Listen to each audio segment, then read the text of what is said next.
Let's say you have one simple application, just an API and a database, and maybe no users, but you decide that you want to get that deployed out to AWS.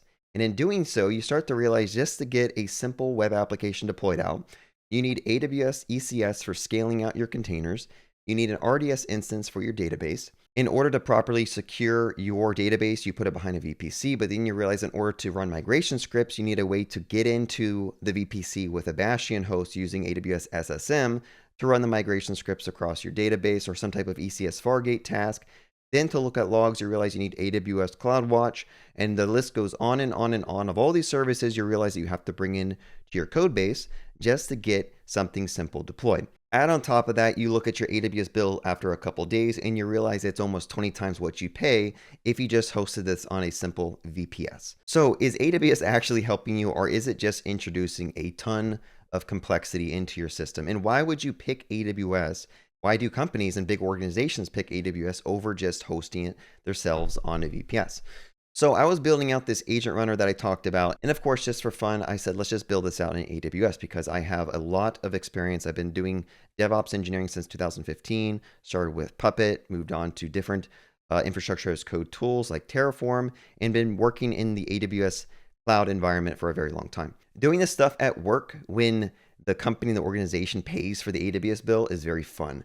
Doing it on your side project, where after you have it running a couple of hours or days, you go and you look at your bill and it's already $20, you realize, okay, maybe this isn't the best first approach, which all of us should know by now, right? The AWS experience is very expensive because they built it for enterprise, they built it for scale, they built it for reliability, but they also built AWS so that you have one common language that DevOps engineers can kind of talk about. You'll have a DevSecOps engineer who's securing all your engineers. Maybe they're spinning up different AWS accounts for your teams, and they can do budget limits on that, and they can actually fine-grain permissions about what your team can or cannot spin up.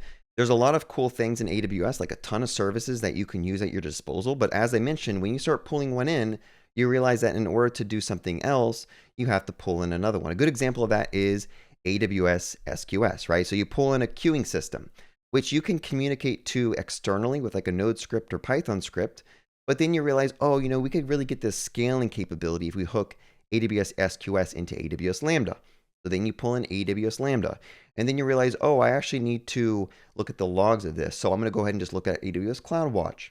And then I need to say, okay, well, maybe I want to actually invoke a cron job every morning to invoke this Lambda to do something, or maybe to invoke a Lambda that injects a message into SQS so that the Lambda can run. And then you go and look at Event Bridge. So you can set up cron jobs or intervals. And the list keeps on growing until you realize that you built basically a Rube Goldberg machine of complexity that no one really understands unless you have years and years of DevOps experience. Now, this is all stuff that I've known about. Like, I've worked with AWS. I know how complex it is at work. But I wanted to do it just for fun on my YouTube channel, and it gave me some talking points to make videos on, right? But on building out my agent system fleet application, I started to realize that I didn't want all this complexity. I just want a simple way to get this deployed out. I want a cheaper runtime so that I don't have to worry about someone DDoSing my serverless environment and causing a $2,000 or $3,000 bill. I don't want to worry about Lambdas recursively calling each other and also running up my bill. There's no hard stop in AWS, so even if you have a runaway build, you can't just shut it all off. Granted, you could build a complete shutoff for your system, but that involves a bunch of extra things you have to build. You probably have to go and set up CloudWatch alarms to watch your budget dashboard and then invoke a Lambda, which will go through and run AWS commands to tear down all your resources or pause them. It's just not worth it in a lot of scenarios. So anyway, let's go back to the fleet application I've been working on. This thing is basically a way to run sandboxes in the cloud that will run Claude Code harnesses or codecs or whatever. So the first ability this system needs to be able to do is to create schedules or cron jobs. So every so often I can run a job, maybe that can go and look at a Git repo, pull in an issue, do some work on it. And in order to build that in AWS, I decided to use Event Bridge because you can set up crons, you can have this run every minute, or you can have it run every 5 minutes, etc.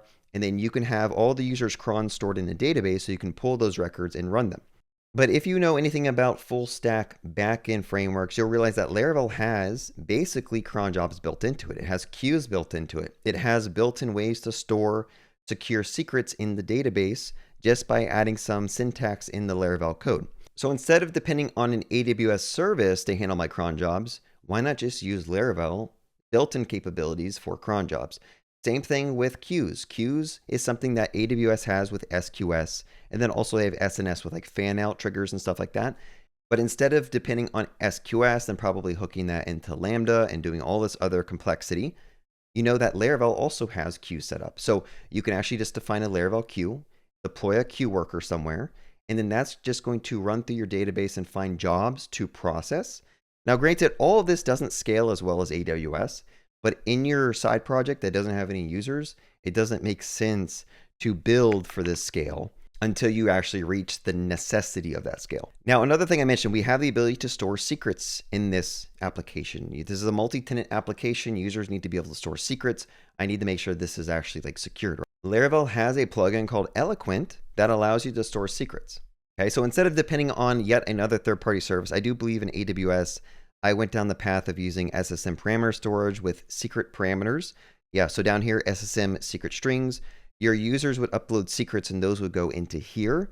So then later on, when the actual sandbox is run, they can grab those secrets and set them up in the sandbox so they can have access to run your code and do various other things. But again, if Laravel has this built in, that's another piece of complexity I can basically just remove. Add on top of that, Laravel has the ability to automatically connect with a storage adapter. And in that storage adapter, you can point to S3, you can point it to R2, you can point to local disk storage.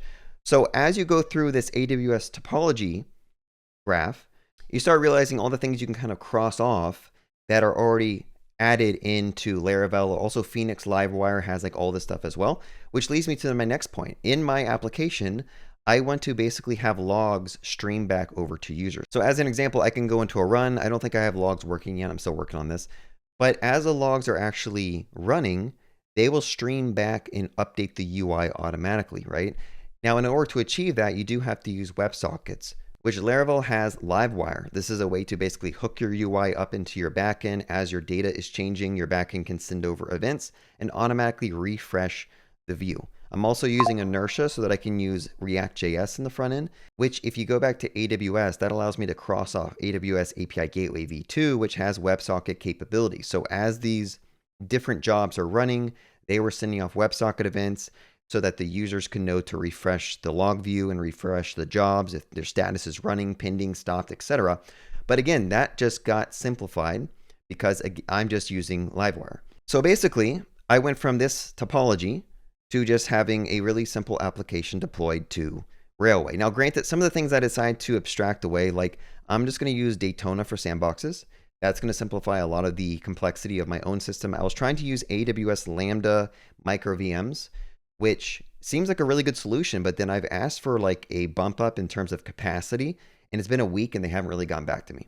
And so I don't know if I trust AWS that much to actually build this type of platform on, because when I ask for an increase in limits and it takes that long, what happens if I actually get real users and I need to increase this? Maybe I have to go and pay $100 to upgrade my AWS support tier so I can have them actually increase my stuff. But Daytona sandboxes are pretty good from what I've been playing around with. So if we go and look at Railway, which is where I'm deploying this Laravel application right now, it's really just Laravel in a database. That's it.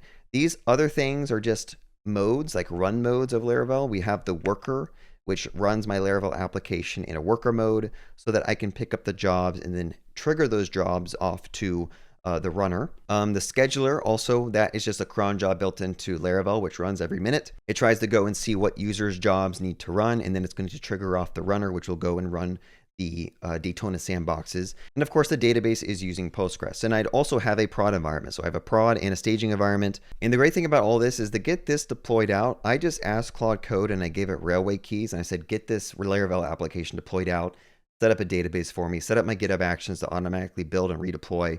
I do have a little bit of Terraform set up because I do want an S3 bucket.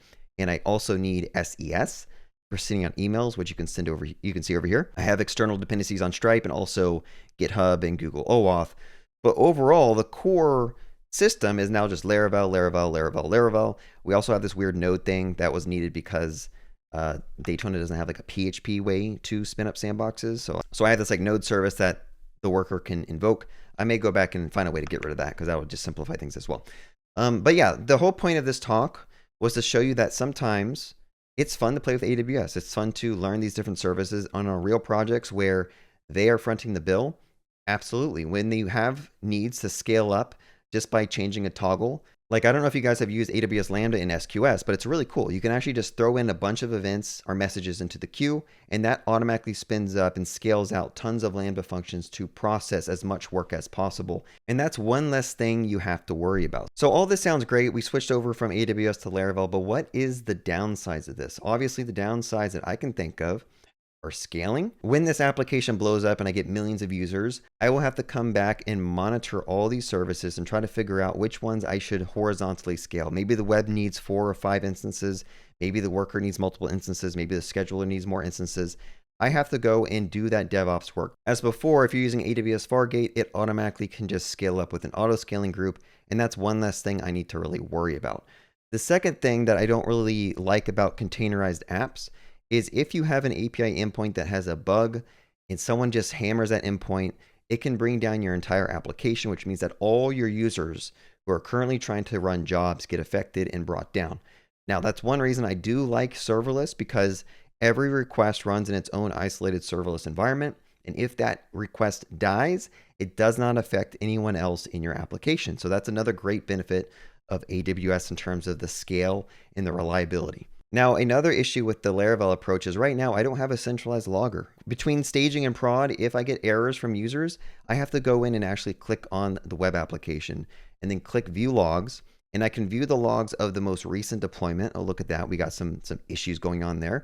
But if I wanted to go and view historic logs, I don't really have a great way to search through all of them. Which is something that AWS kind of gives you out of the box, right? Everything automatically logs to AWS CloudWatch, and you can search through all your different environment logs. You can set up filters and trigger off alerts. You can have those alerts send me emails when stuff goes wrong. Right now, I don't really have that capability, and that's something I have to go and add in. Maybe I have to go and add in an OpenSearch or Elasticsearch cluster here, have my logs actually forward or stream to that, so then I can then log into Elasticsearch to kind of see those. But you can kind of defer that as well. I mean, like if you're not getting a ton of issues and you don't have a bunch of users, you don't have to worry about it yet. But that is something that's in the back of my mind. It's like, okay, this is not a production ready system yet. I do have a simple way to look at logs, but I don't have a robust way to look at logs. And the same thing kind of goes to metrics. I know I can look at metrics inside of Railway as well. I can see CPU and memory, but just having a centralized place to kind of view all that, I'm just used to like New Relic or OpenSearch. Now, the last thing I want to talk about is pricing. When you are hosting on a VPS or you have something like Railway, it's a lot easier to estimate what your monthly costs are going to be. When you host something on AWS, there's a lot of things that you need to kind of think about and be concerned about. There's different costs related to using all this stuff. Like, for example, this running every minute has a cost associated with it. KMS keys have an hourly cost associated with it. A VPC, a net gateway, like all these different things you ended up adding into your topology cost money. And it's sometimes the bill can just start running away and you don't really know, okay, how can I get rid of this? And you realize, okay, I can't. This is just the cost of doing business on AWS. Versus when you're deploying to something that's like a VPS, you know exactly how much you're paying a month. You can go and order a dedicated machine for $60 a month. You can get your services deployed there with Kamal or Coolify, and you know that you're never going to pay more than $60 a month unless there's like network bandwidth overage charges that you incur. But I have found that using Railway and using these other services, it's a lot easier to have predictable bills, which is something you should keep in mind when you're building out a side project or a startup company. You don't want to have to worry about the bill running away. And then often in these services, there are ways to add hard limits so that when you reach a limit of $100, let's say someone is DDoSing your system and you just don't want to pay a bunch of money, you can put a hard limit to just turn off all your stuff. Just pause every machine until you can come back and fix the issue and then turn it back on again. And Vercel has this. Many other hosting platforms have this, which is very convenient if you're worried about costs, which AWS, I mean, like I mentioned, you have to basically build your own entire complex system just to turn off all these things. And honestly, good luck doing that. It's going to be way too hard. And add on top of that, for every environment, remember, this is just for a prod environment. If you want an actual staging environment where you can do some testing in, take this entire graph, copy and paste it again with all the same services. You're going to get twice the amount of billing, and that's something you have to keep in mind. Anyway, Hope you guys enjoy this little talk. Just wanted to kind of give you my thoughts on AWS and when you should probably avoid it. In most cases, you should, unless you're at a big enterprise or organization that is just already on AWS. And now it's your job to get stuff deployed there and to try to manage the costs that they already have their $500,000 bill every month. That's about it. Have a good day and happy coding.